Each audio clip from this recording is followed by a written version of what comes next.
Kevin Martinez walked through the airport with his chest puffed out like a peacock showing off its feathers. He carried his expensive leather briefcase in one hand and his phone in the other. Every few steps, he would stop to take a business call, speaking loudly enough for everyone around him to hear about his latest million-dollar deal. The 42-year-old tech executive had just finished the biggest business meeting of his career. He had convinced a major company to buy his software for $12 million. The contract was signed, the money was coming, and Kevin felt like he was on top of the world. He had worked for this moment for years, and now he was finally getting the recognition he believed he deserved. Kevin looked at his reflection in the airport window and smiled. His expensive gray suit fit him perfectly. His gold watch caught the light just right. His shoes cost more than most people made in a month. He had everything he wanted, and he made sure everyone knew it. As he walked toward his gate, Kevin noticed other travelers looking at him. Some seemed impressed by his confident walk and expensive clothes. Others looked annoyed by his loud phone conversations. Kevin didn't care about the annoyed looks. In his mind, they were just jealous of his success. At the gate, Kevin walked straight to the first-class boarding line. He didn't need to wait with the regular passengers. He was special. He was important. He had earned the right to board first and sit in the best seats on the plane. The flight attendant smiled at Kevin when she saw his first-class ticket. "Good evening, Mr. Martinez.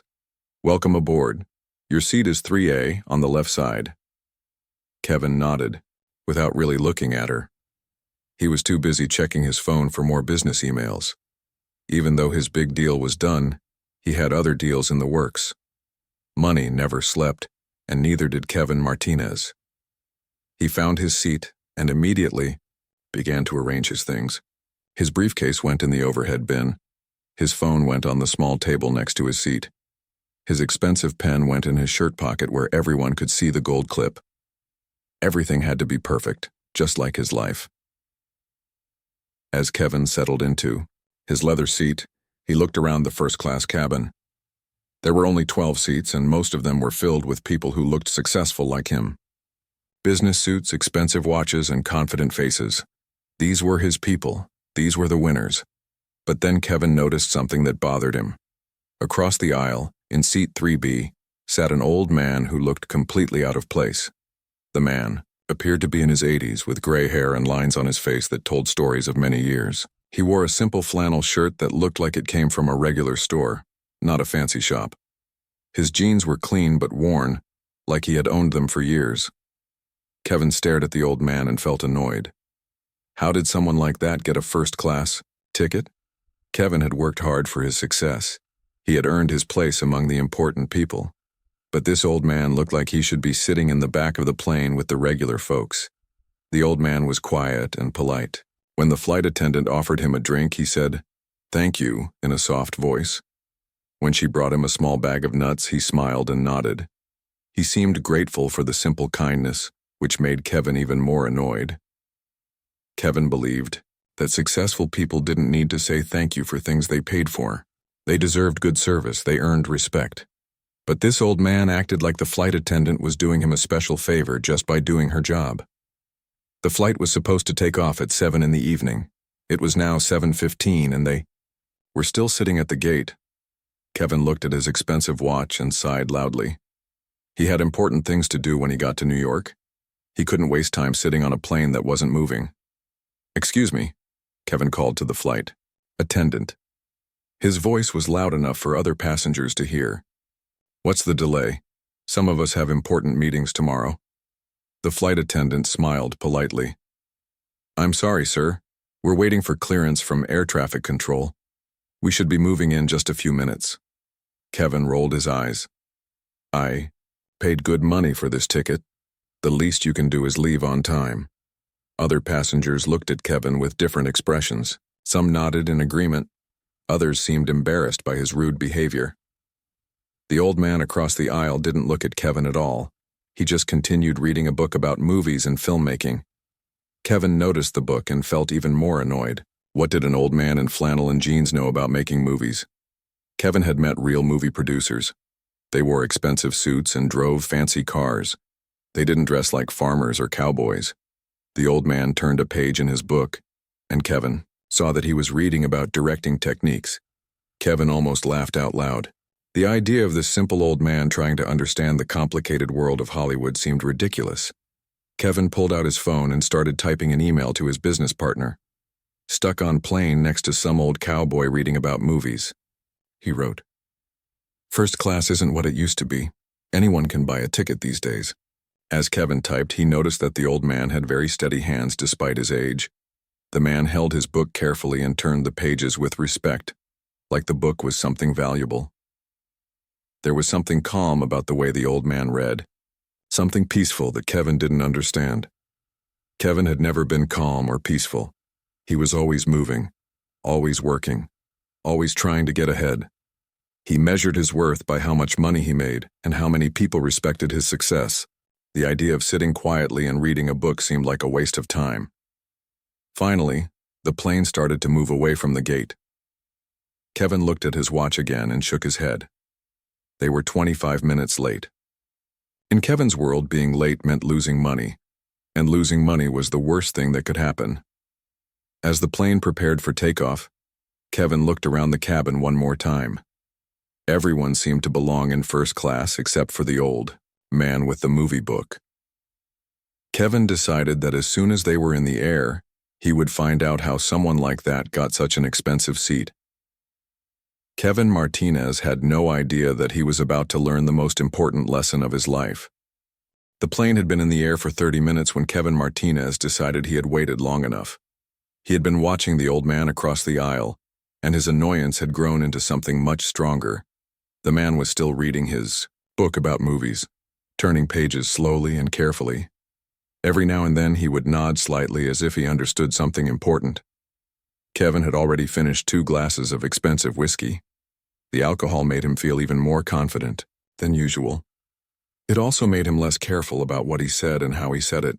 In Kevin's mind, the whiskey was just helping him speak the truth that everyone else was too polite to say. The flight attendant, Lisa Parker, had been working for the airline for 15 years. She had seen all kinds of passengers in first class: rich people, famous people, kind people, and rude people. She could usually tell which type of person someone was within the first few minutes of meeting them. Kevin Martinez had shown her exactly who he was the moment he stepped on the plane. Lisa watched Kevin from the corner of her eye as she served other passengers. She could see that he was drinking too much and getting more aggressive. She had learned to recognize the signs. Some passengers became quiet when they drank. Others became loud and difficult. Kevin was definitely becoming the second type. The old man had asked for nothing except a glass of water and a small bag of pretzels. He said please and thank you for everything. He never complained about the delay or made demands. He simply sat, quietly, read his book, and minded his own business. Lisa wished all passengers were like him. Kevin finished his 3rd glass of whiskey and felt a surge of confidence. He looked around the cabin and saw that other passengers were watching movies, sleeping or reading. Nobody was paying attention to him, which bothered him more than he wanted to admit. Kevin was used to being the center of attention. He was used to people listening when he talked. The old man shifted in his seat and accidentally dropped his book. It fell into the aisle with a soft thud. The man leaned forward to pick it up, moving slowly because of his age. Kevin saw his chance to finally say what he had been thinking since the flight began. "Hey, old-timer," Kevin said in a loud voice that carried across the entire first-class cabin. Several passengers looked up from what they were doing. The old man paused as he reached for his book, but he didn't look at Kevin right away. Kevin felt pleased that he finally had everyone's attention. "You sure you're in the right section? The economy seats are back there, behind that curtain." He pointed toward the back of the plane with his empty whiskey glass. The old man picked up his book and straightened up in his seat. He looked at Kevin with calm, steady eyes that seemed to see right through him, but he didn't say anything. He just held his book and waited to see what Kevin would do next. The silence made Kevin feel uncomfortable, so he decided to keep talking. "This is first class, you know. It's for people who've actually accomplished something in life, people who've worked hard and earned their place here." Other passengers began to shift in their seats. Some looked embarrassed for Kevin. Others looked angry at his rudeness, A few seemed curious about what would happen next, but the old man still didn't respond. He just sat there with that same calm expression on his weathered face. Kevin's face was getting red from the whiskey and his growing anger. Why wasn't the old man fighting back? Why wasn't he getting upset or defensive? In Kevin's experience, when you attacked someone, they attacked back. That's how the business world worked. That's how life worked. What's the matter, cat got your tongue? Kevin continued, his voice getting louder. Let me guess. You probably won some radio contest, right? Or maybe you used your social security. Check to upgrade your seat. Is that how you got up here with the important people? Lisa Parker was serving passengers in the middle of the cabin when she heard Kevin's voice getting louder. She quickly finished what she was doing and walked toward the front of the plane. She had dealt with drunk passengers before, but Kevin was being especially cruel. The old man he was attacking seemed like one of the nicest passengers she had ever served. People like you make first class less exclusive, Kevin announced, spreading his arms wide like he was giving a speech. When anyone can buy a ticket up here, it ruins the whole experience for those of us who actually belong. The old man finally spoke, but his voice was so quiet that only the people sitting nearby could hear him clearly. I'm sorry if my presence bothers you, son. That wasn't my intention. Kevin heard the word son and felt his anger explode. Nobody called him son anymore. He was a successful businessman. He was important. He was somebody who deserved respect, not condescending words from some old man in farmer clothes. Don't call me son, Grandpa, Kevin snapped.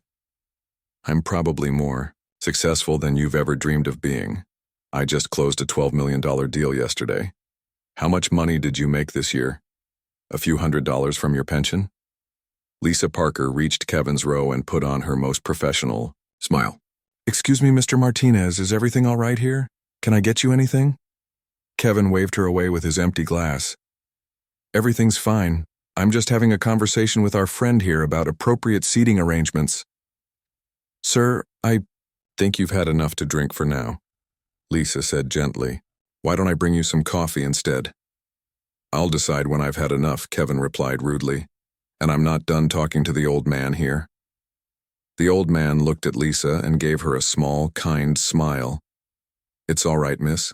Don't worry about me. His calm voice only made Kevin angrier. How could someone be so peaceful when they were being insulted? How could they sit there and take it without fighting back? In Kevin's world, weakness invited more attacks. If you didn't defend yourself, people would walk all over you. You hear that? Kevin said to Lisa. He says it's all right, so mind your own business and let me finish my conversation. Lisa looked around the cabin and saw that all the other passengers were watching now. Some were holding their phones, though she couldn't tell if they were recording or just checking messages. The situation was getting out of control, and she needed to do something before it got worse. But before she could act, Kevin turned back to the old man and prepared to say something that would change everything. The old man set his book down on the small table beside his seat and turned to face Kevin directly. His movements were slow and careful, like someone who had learned patience through many years of living. When he looked at Kevin, his eyes were not angry or upset. They were calm and steady, like deep water that doesn't move even when stones are thrown into it. Kevin expected the old man to yell back at him or call for help. He expected anger, fear, or at least some kind of strong reaction. But what he got was something completely different. The old man just looked at him with those quiet eyes and waited. The silence stretched between them like a bridge that neither one wanted to cross first. Other passengers had stopped pretending to mind their own business. A businessman in seat 2A had lowered his newspaper and was watching openly. A woman across the aisle had paused her movie and removed her headphones. Even the flight attendant, Lisa Parker, stood frozen in the aisle, waiting to see what would happen next. Finally, the old man spoke. His voice was low and gravelly, like someone who had spent years talking to people and knew the weight that words could carry. Son, I've learned something in my many years on this earth, he said slowly. A man's worth isn't measured by the price of his ticket or the volume of his voice. Kevin felt his face getting hotter.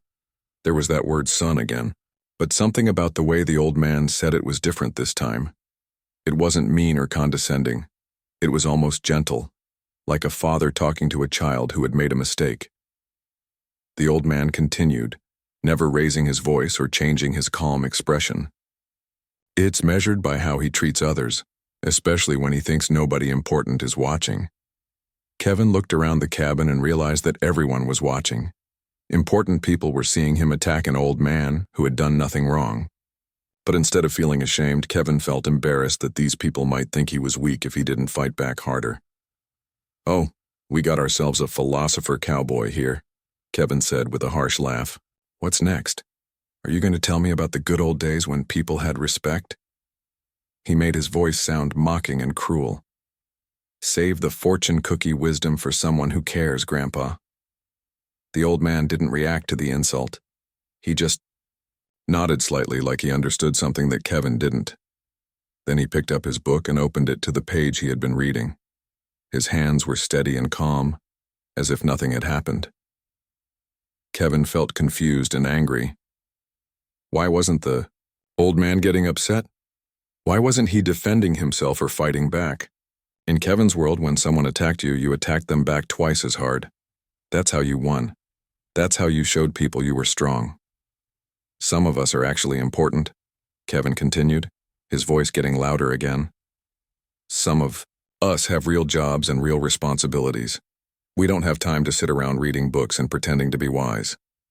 A woman in seat 4B leaned forward. She had been watching the whole scene with growing anger. Her name was Rebecca Sullivan, and she worked in Hollywood as a film producer. She had recognized the old man the moment she saw him, but she had stayed, quiet out of respect for his privacy. Now she couldn't stay silent anymore. "Do you have any idea who you're talking to?" Rebecca whispered to Kevin, her voice tight with controlled anger. Kevin turned to look at her. She was probably in her 50s with short gray hair and intelligent eyes. She wore simple clothes and no jewelry, which made Kevin dismiss her immediately. "Another nobody trying to defend the old man?" he asked with a sneer. Rebecca's eyes flashed with anger, but she kept her voice low. "You're making a fool of yourself. Stop talking before you embarrass yourself even more." Kevin laughed loudly, causing more passengers to look their way. "Embarrass myself? Lady, I just closed a $12 million business deal. I own a successful technology company. I employ over 200 people. What have you done with your life?" Rebecca looked at the old man, who was still reading his book as if nothing was happening around him. She could see the slight smile at the corner of his mouth, like he found the whole situation amusing rather than insulting. That smile told her everything she needed to know about his character. "You wouldn't understand," Rebecca said quietly. "You only measure success by money. Money is how we keep score in the real world," Kevin replied. "Money means you've accomplished something. Money means people respect you. What does this old man have? Nothing. He probably lives on food stamps and government checks." The old man looked up from his book again. This time he seemed almost sad as he looked at Kevin. Not sad for himself, but sad for Kevin. It was the kind of look a parent gives a child who has learned the wrong lessons about life. "Young man," the old man said in his quiet voice, "I've been rich and I've been poor.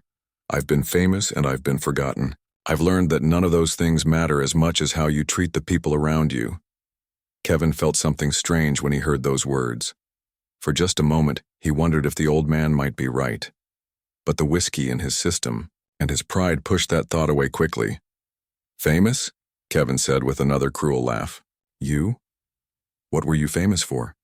Being the oldest person in your retirement home?" Several passengers gasped at Kevin's cruelty. Lisa Parker took a step forward, ready to intervene. But the old man held up one hand slightly, asking her to wait. "Don't care if you used to be somebody 50 years ago," Kevin continued. "This is now. This is the real world. And in the real world, success is measured by what you have, not by what you used to have." Rebecca Sullivan had heard enough. She reached into her purse and pulled out her phone. It was time to show Kevin Martinez exactly who he was insulting. It was time to teach him a lesson he would never forget. The old man seemed to sense what was coming. He closed his book and looked at Kevin one more time with those calm, steady eyes. When he spoke, his voice was so quiet that everyone had to lean forward to hear him. Sometimes the most important lessons come when we least expect them, he said simply. Rebecca Sullivan looked at her phone screen and found exactly what she was looking for. Her fingers moved quickly as she searched through recent news articles and movie websites. She had worked in Hollywood for over 20 years, and she knew how to find information fast when she needed it. Kevin was still talking, his voice getting louder with each word. "I bet you don't even know what real work looks like," he said to the old man. "People like me create jobs. We build companies. We make things happen. What do people like you do? Sit around and complain about how hard life is?" The old man remained perfectly calm. He had faced much worse things in his long life than an angry drunk man on an airplane. He had been in real fights, faced real danger, and dealt with people far more dangerous than Kevin Martinez. This situation was nothing more than a minor annoyance to him. Rebecca found what she was looking for on her phone. Recent photos, news, articles, and movie announcements filled her screen. She looked up at Kevin, who was still ranting about success and money. She almost felt sorry for him. Almost. "You know what your problem is, old man?" Kevin continued. "You're from a different time. A time when people didn't have to work as hard as we do now. You probably had everything handed to you. Easy jobs, cheap houses, simple lives. You don't understand what it takes to succeed in today's world." Other passengers were becoming more and more uncomfortable. The businessman in seat 2A was shaking, his head in disgust. A young couple near the back of first class whispered to each other about how rude Kevin was being. Even the flight attendants were talking quietly among themselves, wondering if they should call the captain. Lisa Parker decided she had waited long enough. She walked over to Kevin's seat and spoke in her most professional voice. "Mr. Martinez, I really think you should lower your voice.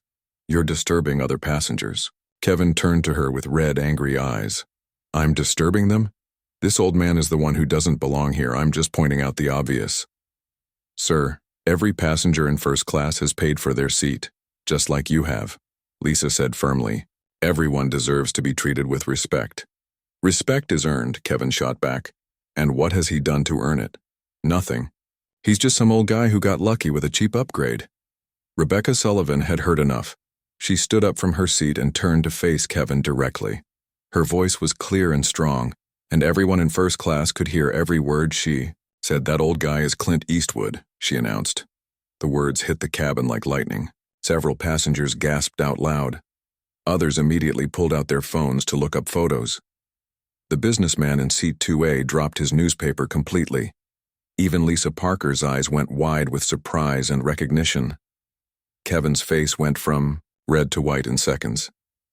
He looked at Rebecca, then at the old man, then back at Rebecca. "What did you say?" he asked in a much quieter voice. "Clint Eastwood," Rebecca repeated, holding up her phone so Kevin could see the screen. "Academy Award-winning director, legendary actor, one of the most respected people in all of Hollywood, the man you've been insulting for the past hour." Kevin stared at the phone screen. There were recent photos of the old man at movie premieres, award ceremonies, and film festivals. The same calm eyes, the same weathered face, the same quiet dignity. It was definitely the same person sitting across the aisle from him. The cabin fell completely silent. Everyone was looking at Kevin, waiting to see what he would do next. Some passengers were trying to hide their smiles. Others looked embarrassed. For him. A few were already taking pictures with their phones, though they were trying to be discreet about it. Kevin felt like the floor of the plane had disappeared beneath him. Clint Eastwood, the man who had made some of the greatest movies ever created, the man who had won Academy Awards, the man who was still making successful films at 94 years old. Lisa Parker looked at the old man with new eyes. Now she understood why he had seemed so familiar when he boarded the plane. Now she understood why he had been so gracious and polite. She had served a true Hollywood legend and she hadn't even realized it.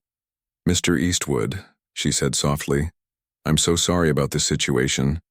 Is there anything I can do to make you more comfortable?" Clint Eastwood looked up at her with a gentle smile. Thank you, miss, but I'm fine. These things happen sometimes. His voice was exactly the same as it had been all along, low, calm, and full of quiet strength. But now everyone in the cabin recognized it. It was the voice from dozens of famous movies. It was the voice of an American icon. Kevin felt sick to his stomach. Not from the whiskey, but from the realization of what he had done. He had spent the last hour insulting one of the most respected men in America. He had called him names, questioned his success, and treated him like he was worthless. Rebecca sat back down in her seat, but she wasn't finished talking. Mr. Eastwood has been making movies for over 60 years, she said, her voice carrying across the cabin. He's directed and starred in films that will be remembered forever. He's won multiple Academy Awards. He's a true American legend. Other passengers began nodding in agreement. Several of them were old enough to remember Eastwood's early movies. Others knew his more recent work as a director. Everyone understood that they were in the presence of greatness. Kevin tried to think of something to say, but no words came out. His mouth opened and closed like a fish out of water. His hands shook as the full weight of his mistake settled on his shoulders. Clint Eastwood picked up his book again and found his place on the page. He seemed completely unbothered by the revelation of his identity. He had probably dealt with situations like this many times before. Fame was something he had learned to handle with grace and dignity. I think, Eastwood said quietly, everyone deserves a chance to enjoy their flight in peace. It was a gentle suggestion, but everyone understood the message. The show was over. It was time to move on. But Kevin Martinez knew that his life would never be the same again. For the next 3 hours, Kevin Martinez sat in his first-class seat feeling smaller than he had ever felt in his entire life. The whiskey had worn off, leaving him with a clear head and a sick feeling in his stomach. Every time he looked across the aisle at Clint Eastwood, he felt another wave of shame wash over him. The other passengers had not forgotten what happened. Some of them would glance at Kevin and shake their heads. Others whispered quietly to their travel companions about what they had witnessed. A few people took discreet photos of themselves with Clint Eastwood in the background, but they were respectful about it. Kevin tried to focus on his phone, checking emails and pretending to work, but he couldn't concentrate on anything. His mind kept replaying every cruel word he had said, every insult he had thrown at one of the most respected men in America, every moment of his public humiliation. Lisa Parker, the flight attendant, made sure that Clint Eastwood had everything he needed for the rest of the flight. She brought him fresh coffee, extra pillows, and treated him with the respect he deserved. She also made sure to give Kevin cold looks every time she passed his seat. About an hour before landing, a young woman approached Clint Eastwood's seat. She was maybe 25 years old with nervous energy and excited eyes. "Excuse me, Mr. Eastwood," she said quietly. "I'm sorry to bother you, but I'm a huge fan of your work. Could I possibly get a picture with you?" Eastwood looked up from his book with a kind smile. "Of course, young lady. What's your name?" "Jennifer," she said, her voice filled with excitement. "I'm studying film in college, and your movies have inspired me so much." "That's wonderful," Eastwood said as she took out her phone. "The world needs more people telling good stories." Kevin watched this interaction and felt even worse. Here was Clint Eastwood, being kind and generous to a fan after Kevin had spent an hour being cruel to him. The contrast between Eastwood's character and his own behavior couldn't have been clearer. After Jennifer returned to her seat, other passengers began approaching Eastwood. An older man wanted to thank him for all the great movies. A middle-aged woman asked him to sign a napkin for her husband, who was a big fan. Each time Eastwood was gracious and patient. Kevin noticed that despite all the attention, Eastwood never seemed to enjoy being the center of it. He was polite and kind, but Kevin could tell that he would rather just read his book in peace. This made Kevin feel even worse about disturbing him earlier. As the plane began its descent into New York, Kevin finally worked up the courage to do what he knew he had to do. He unbuckled his seatbelt and walked across the aisle to where Clint Eastwood was sitting. "Mr. Eastwood," Kevin said in a quiet voice. His hands were shaking and his mouth felt dry. "I need to apologize to you. Eastwood looked up at him with those same calm eyes. There was no anger in them, no desire for revenge, just a quiet patience. That made Kevin feel even more ashamed. "I was drunk and stupid and rude," Kevin continued. "I said terrible things to you and you didn't deserve any of it. I'm truly sorry." Eastwood nodded slowly. "Apology accepted," he said simply. Kevin waited for more, but that was all Eastwood said. No lecture about respect or character, no angry words about Kevin's behavior. Just two words that somehow carried more weight than a long speech would have. "Thank you," Kevin said and returned to his seat. When the plane landed at JFK Airport, Kevin hoped that his nightmare was over. But as passengers began getting off the plane, he realized that it was just beginning. Several people had recorded parts of his outburst on their phones. Others had taken pictures of his embarrassed face after learning Eastwood's identity. Kevin tried to leave the plane quickly, but Clint Eastwood was moving slowly because of his age. As they walked through the airport, Kevin saw people recognizing the famous actor. Some asked for photos, others just smiled and waved. Eastwood handled all the attention with the same quiet dignity he had shown on the plane. By the time Kevin got home to his apartment in Manhattan, the story was already spreading on social media. Someone had posted a video of him insulting Eastwood, along with photos of his shocked face when he learned the truth. The story was being shared thousands of times. The next morning, Kevin woke up to find his phone filled with missed calls and text messages. His business partners were asking if the story was true. His employees were sending him links to news articles about the incident. His mother had called 3 times to ask if he was the person in the viral video. By noon, major news websites were covering the story. "Tech executive humiliated after insulting Clint Eastwood on flight," read one headline. "The moment this businessman realized his huge mistake," read another. Kevin's company, Martinez Technologies, started getting negative reviews online.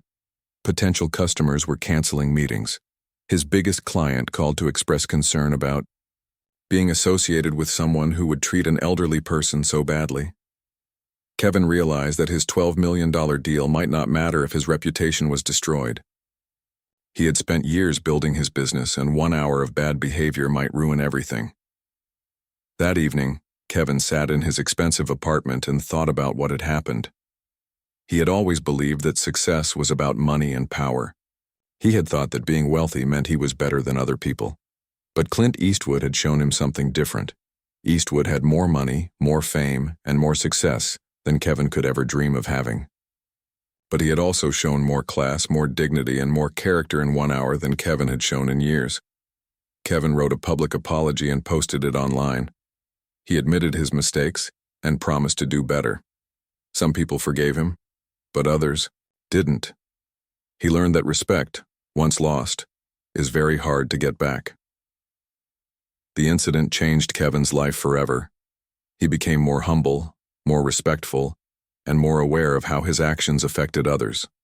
He never forgot the lesson that Clint Eastwood taught him without even trying to teach it. True greatness, Kevin learned, isn't about what you have or what you've accomplished.